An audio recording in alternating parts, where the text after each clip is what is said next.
Future development could be at a standstill in North Augusta, the current wastewater issue before city leaders. And the Salvation Army seeking bell ringers in time for the holiday season. How you can sign up. And your news at 7 starts now. Live from Television Park, this is WJBF News Channel 6 at 7. Good evening, everyone. I'm Dee Griffin. Thanks so much for joining us. Coverage you can count on begins with an Augusta woman behind bars after allegedly trafficking a teenager. Monica Dowdry was arrested at the Comfort Inn and Suites on Jimmy Dias Parkway on Monday. Reports say she trafficked a 16-year-old girl who was reported missing from Clayton County 2 months ago. Dowdry is facing multiple charges. The most recent case adds concern to local leaders about the growing problem of human sex trafficking. At today's commission meeting, Augusta Commissioner Don Clark says that Augusta is now the #1 hub for human trafficking in the state.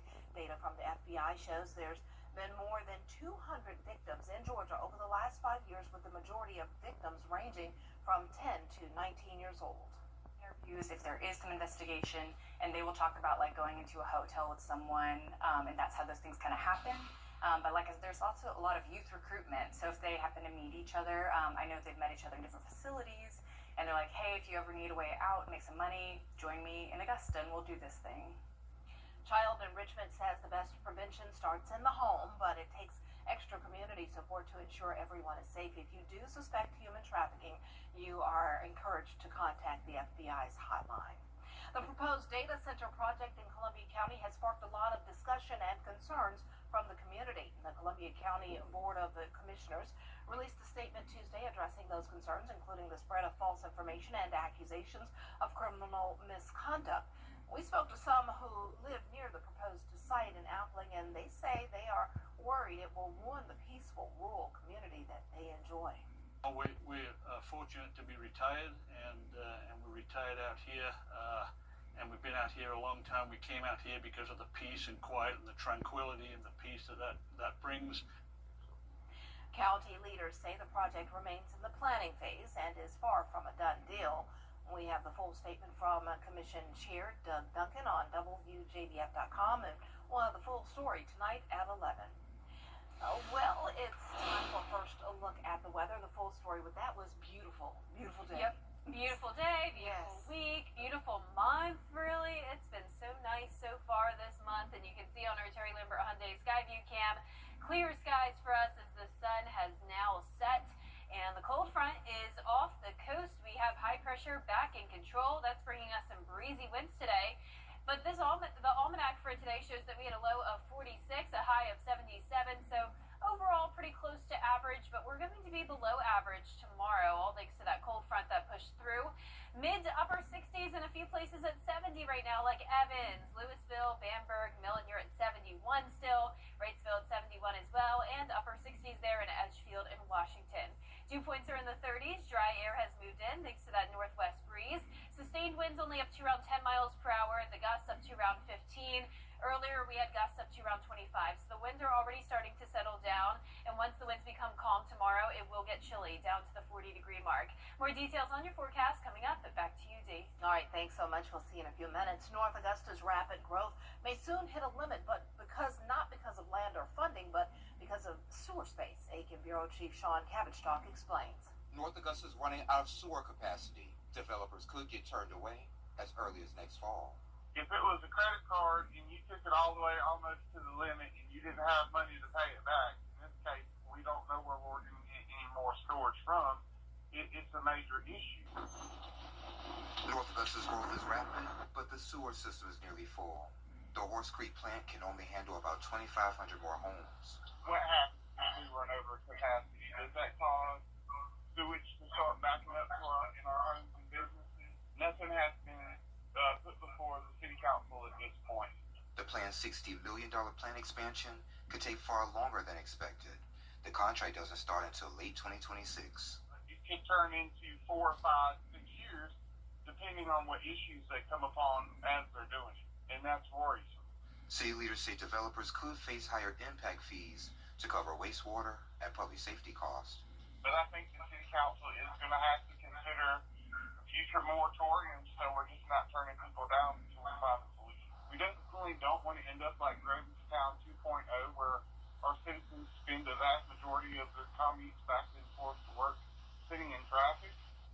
9,000 homes already approved or covered. Any new projects, we have to wait until the sewer system can catch up. In North Augusta, I'm Macon Bureau Chief Sean Cavendish-Stark, WJBF News Channel 6. A potential major development downtown is facing a delay. Developers have eyes on the old depot property for possible new housing and shops. Soil testing was to end this month, but commissioners have allowed it to go until December. Now some are asking why more testing is needed when the city spent nearly $2 million 20 years ago removing contaminated soil from the site for another project. Still trying to put our hands on those records, but to make sure everyone's covered, doing that phase 2, just to check all the boxes and make sure there's no surprises. But yeah, I've heard the same story you have. You were obviously here, I wasn't, but city did the cleanup, so we expect to have no issues. Just doing the studies to make sure that is the case. Ray says the cost of continuing testing is being paid by the developers.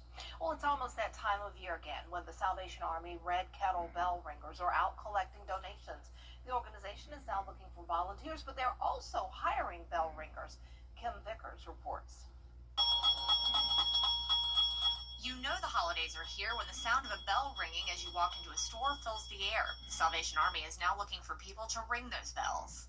We have about 40 doors, a little over 40 doors that we cover across the Augusta area during our bell ringing season, and we really need help to cover all of those doors. The Salvation Army hires around 70 bell ringers each year to be sure they can fill every available shift. Obviously, we rely heavily on volunteers, but people have to work, people go to school, so during those hours where people are at school or work, we get paid bell ringers to help us ring the bell so that we can raise as much money as we can. The organization has hired bell ringers for a while, especially during years when volunteers were hard to come by. We have been doing it for a few years now, especially during COVID. A lot of people were social distancing and isolating, and we really relied heavily on paid bell ringers to kind of help us during that season, and also we did a lot of virtual fundraising during that time of year. It's important for the Salvation Army to have plenty of bell ringers so they can collect donations vital to the organization's work. And so that's money put towards rental and utility assistance. That's helping us shelter people at the Center of Hope. That's helping us feed people at our soup kitchen.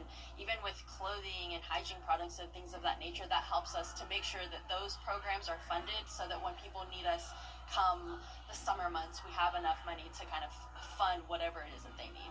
The Red Kettle campaign starts on November 1st. The Salvation Army is still looking for both volunteers and hired bell ringers. The next hiring event will be October 29th at 11 a.m. at the Kroc Center. In Augusta, Kim Vickers, WJBF News Channel 6. A local nonprofit is teaming up with the Salvation Army of Augusta to help women in need. Purses filled with passion gives handbags filled with hygiene products to women staying at the Center of Hope homelessness shelter. The founder, Deborah Brooks, created the organization in 2019 to remind women who may be struggling or making a major life change that she has not been forgotten.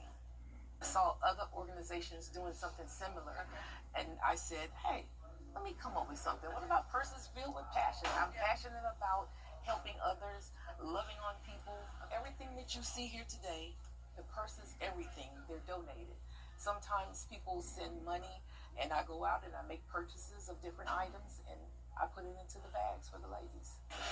That is truly special. Way to go. Each purse contains items such as soap and toothpaste or clothes for cold weather. The bags also have inspirational books and cards. Well, coming up, talks on the government shutdown at a standstill. What can be impacted if the shutdown continues into next month? Those details after the break. Happy Hump Day, Georgia. I'm John Crow with your Fantastic fall weather for us this week, and it is getting cold again tomorrow morning. We were a little bit warmer this morning and yesterday afternoon, but we are back to the 40s for lows, afternoons in the mid-70s, and then rain possible next week. I'll have your full forecast when we return. The difference is clear. The savings are real. Buy one pair of glasses, get one pair free. Morris Opticians.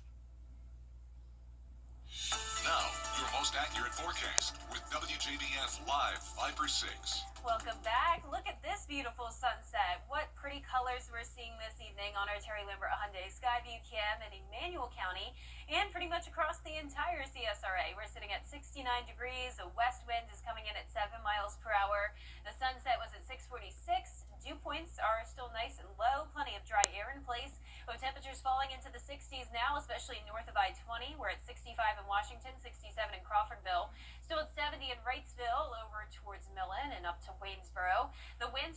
up to around 15 miles per hour, but we're no longer seeing those 20 to 25 mile per hour wind gusts like we were earlier today. So the winds are going to continue to settle down. Skies will stay clear.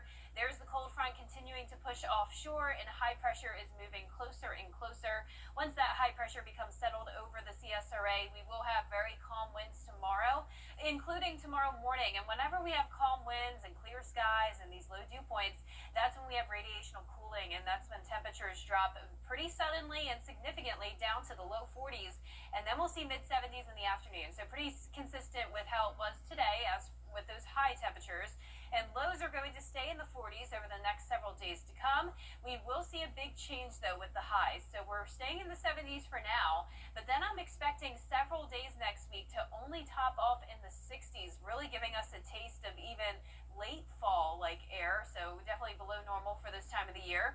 But as for our future cast tonight, really not much going on. There's that big blue H moving in, keeping our skies clear. Winds still coming out of the west tomorrow, but once again, very light. It's going to be dry and sunny through Friday, so great weather for football Friday night, and Saturday is looking good for outdoor plans as well.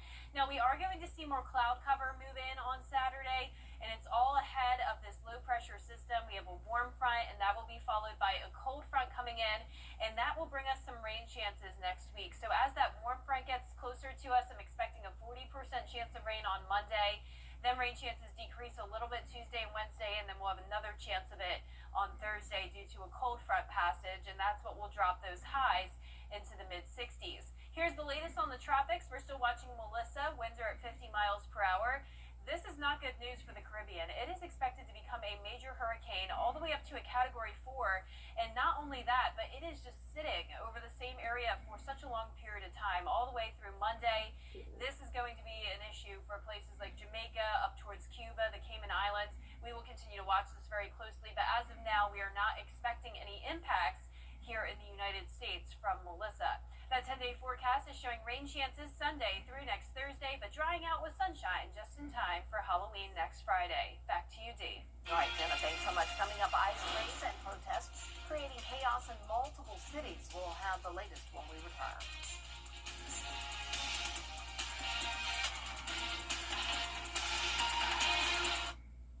Tacos? Is that... Coming up, Netflix revealing a trailer for a new documentary on a comedy icon. We'll have the story after the break. This Halloween, on News Channel 6.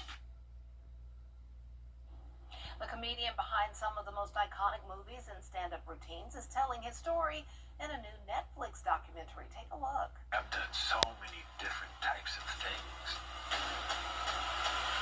Good morning, my neighbors! That appointment with destiny. He changed the way we view comedy. Changed the world.